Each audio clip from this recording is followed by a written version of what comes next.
Hey there, everybody. Pete Pardo here from Sea of Tranquility. Welcome to a quick book review for you here today. Got a new one that came out earlier this year by an author that I have read quite a few books from before. I generally always really like his books. The guy's name is Mick Wall. This particular book is called Life in the Fast Lane, The Eagles' Reckless Ride Down the Rock and Roll Highway. That's right. The Eagles, legendary band based out of California, one of the bands that kind of spearheaded this whole California kind of like country rock movement in the early 70s. Of course, Don Henley, the late Glenn Frey, the late, very recently, Randy Meisner, Bernie Layden, Joe Walsh, Timothy Schmidt, right? The Eagles, legendary band. This is their story. It's roughly just over, I think, 300 pages. In fact, just over 300 pages, telling the story of the Eagles from the very humble beginnings to the things they were doing before the Eagles, to the breakup, to the kind of off years, to the reunion, and then right up to very recently when we lost Glenn Frey here. So read you some stuff from the back here. So the Eagles warn us about the outrageous and ruthless lifestyle of the ambitious rock and roller. In fact, Don Henley could barely listen to Life in the Fast Lane when they were recording it. He was so high that it made him sick.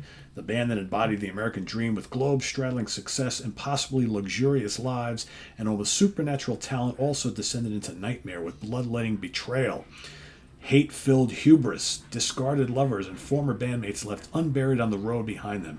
The Eagles story is a truly gothic American fable told here with definitive insight by legendary rock journalist Mick Wall.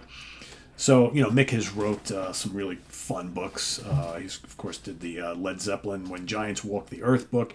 He did a book on the Doors, Love Becomes a Funeral Pyre, Jimi Hendrix, Two Riders Were Approaching. He's done probably my favorite book on Black Sabbath. He's done books on Journey and Dire Straits and Queen, the band, Willie Nelson, so on and so forth. Lots of really fun books. I would say this is a very fun book as well. I enjoyed reading this. It's a fairly quick read. And if you're a fan of the Eagles, you get all sorts of little insights and anecdotes and things like that. The funny thing is, as enjoyable as this was to read, I felt like part of this book was just like fiction. It just seemed like Mick spent a good chunk of this book just throwing in there all this like hyperbole and assumptions of what might have happened and what might have been said, and just made like everything that this band was all about all the more mythical. And I get it that Mick does that. He did that a lot in the Zeppelin book. I get it. But man, it just makes all these guys. First of all, we already know. I forgot to mention Don Felder before. Sorry, Don Felder, of course, a major part of the band as well. But if you read Don Felder's autobiography, he didn't really have a lot of great things to say about his former bandmates and the time when they got really huge, especially with One of These Nights and Hotel California, and you get a lot of that here. It's just you get done reading this book, it's like, God, these weren't really good dudes at all. And they were just so jacked up on cocaine and all the women and all the backstabbing and the egos. And you get done reading this, you're like, all right, this book is just as much about the excess and the fact that, these guys just live that rock and roll lifestyle. It's almost like less about the music. It is about the music because he does talk a lot about the albums, and there's not that many albums to talk about, right? And it will make you want to go and listen to Hotel California again and One of These Nights and the earlier stuff and maybe The Long Run and all that. But it definitely doesn't paint them all in a really good light. And I just felt like too much of the book was just kind of like really, really stressing that whole point and throwing in all sorts of stuff that like, did this actually happen? Was this actually said? Or are you just trying to like kind of romanticize this and dramatize all of these events and all these times and places and things in surrounding the Eagles? And I don't know. Ultimately, very enjoyable for sure. But in the end, I felt this book was a little unsatisfying because it just made most of these guys in the band very fictitious, like people or characters, and I don't know. Granted, there are lots of quotes and things from interviews from guys in the band and surrounding the guys, the managers and record label people and all that. But it just, I don't know.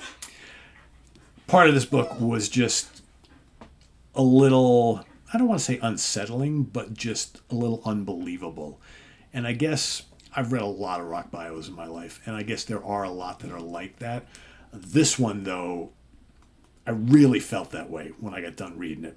Again, very enjoyable. I just don't know how much truth is in a lot of this. I got done reading and I was kind of like, yeah, is a lot of this all just a bunch of bullshit? I don't know. I don't know. Again, if you read Felder's book, you know a lot of this stuff did happen, surely, but this almost like takes that and goes to another level. But it's a fun read. It's a fun read. And for those of you who might think, they were just Eagles, who cares? They had a couple hit albums and whatever, but they weren't as much rock stars as some of the other bands out there. Well, you read this, you'd think twice about that. So anyway, I would urge you, if you have at least a passing interest in the Eagles, I would urge you to check it out. It's a fun read.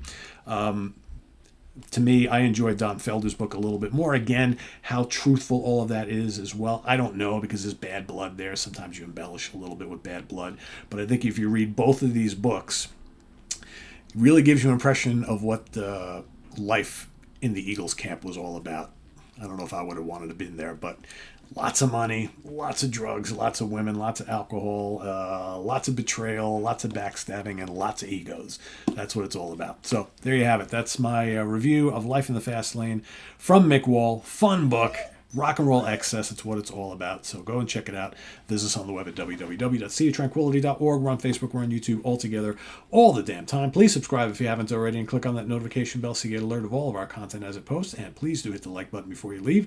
Also down below we got the links to our Ko-Fi page for channel donations, our merch page for all sorts of cool Sea of Tranquility gear, and our Cameo page where you can get personalized videos from myself. So thanks in advance for all your support, and we'll see you soon here with more stuff. I am Pete Pardo. Have a good one, everybody. Take care. Bye-bye.